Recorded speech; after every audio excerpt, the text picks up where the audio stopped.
China is actually quite a unique situation where it's just had a recovery post-COVID. And so therefore we saw the rebound in activities there. But on top of that, there's another layer, which is the property market adjustment, which took place at the same time, over the last 2 years or so. So what we're seeing is that with the opening up, the economy was doing okay, but it opened up without the stimulus that we typically see in most other economies. So as a result, the recovery was gradual, and if we lay on top the property market adjustment, the current pace of gradual recovery in China, I think, is more or less to be expected. But what we can see, though, going forward, is that we're likely to see some easing of policies from policymakers, interest rate cuts, some consumer stimulus is also likely, and also property policy loosening is likely. So the answer is, gradual recovery is to be expected, we think, from the consumer's point of view. And how soon do you expect to see that support? So, the policymakers, instead of focusing on reforms and just changing things structurally for the better in the last 2 years, they've well and truly turned towards relaxation and easing of policies. So I think what we'll see is a gradual recovery in activities punctuated by episodic bouts of stimulus from the regulators. So I think stimulation will continue, but it will be happening in bouts of stimulation as opposed to one big bang of relaxation. What does the latest information mean for risk appetite in the region? Given that the worry about this global economic slowdown, and also I guess a slower than expected recovery in China so far, the risk sentiment in the region hasn't actually been that exciting. So, however, given the obvious activity slowdown in the region, it is actually the expectation now is more that we will see some stimulation out of some of the central banks in the region, particularly out of China as well, going forward.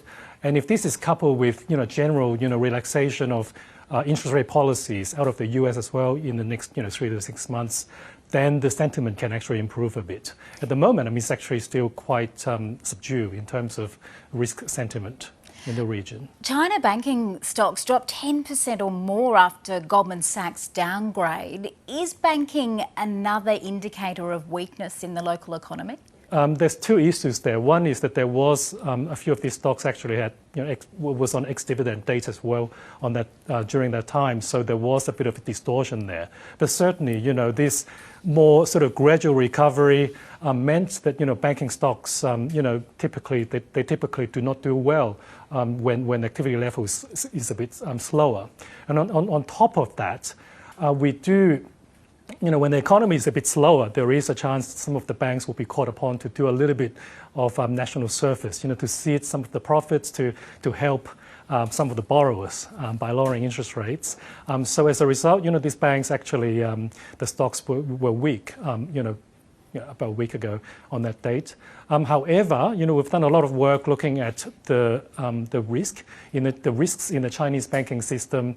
After many, many years of actually de-risking the system, the regulators de-risking the system, the bank's actually very robust in terms of its ability to take on, risks. So, even though there's some, a few property developers which went bust, in the last few years, and with a generalized slower level of activities, the system is actually, able to withstand a lot of pain.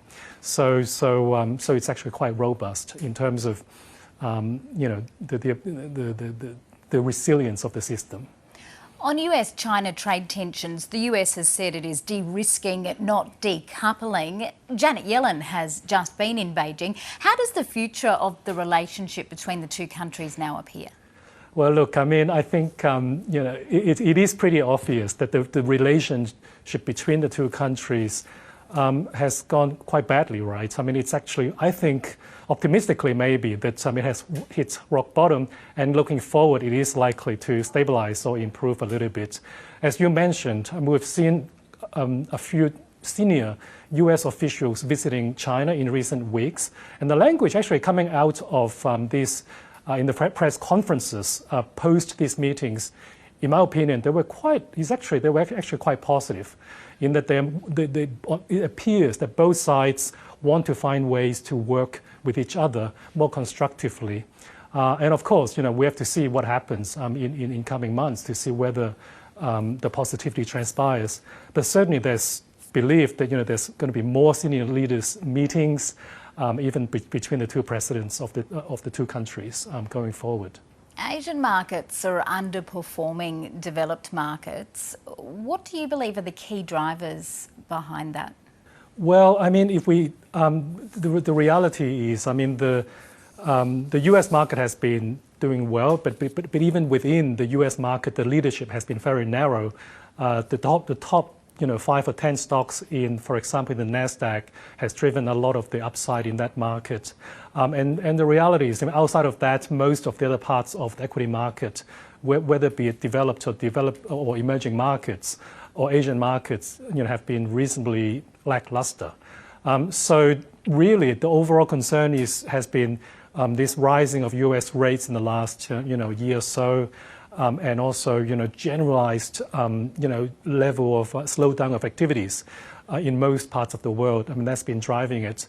However, going forward, what we can see is that, given there's so much negativities in these markets, and also we can see that perhaps, as we mentioned, the geopolitics may be improving on the margin.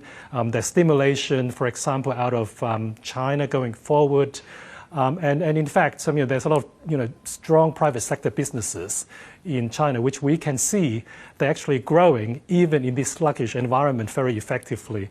So, given the strong underlying bottom-up fundamentals of strong companies, improving, in my opinion, top-down, macro directions, we think that and the valuation being so attractive and being lacking the, against developed markets, we think it's actually quite interesting to look at it at the moment. Dr. Joseph Lai, thank you. Thanks very much.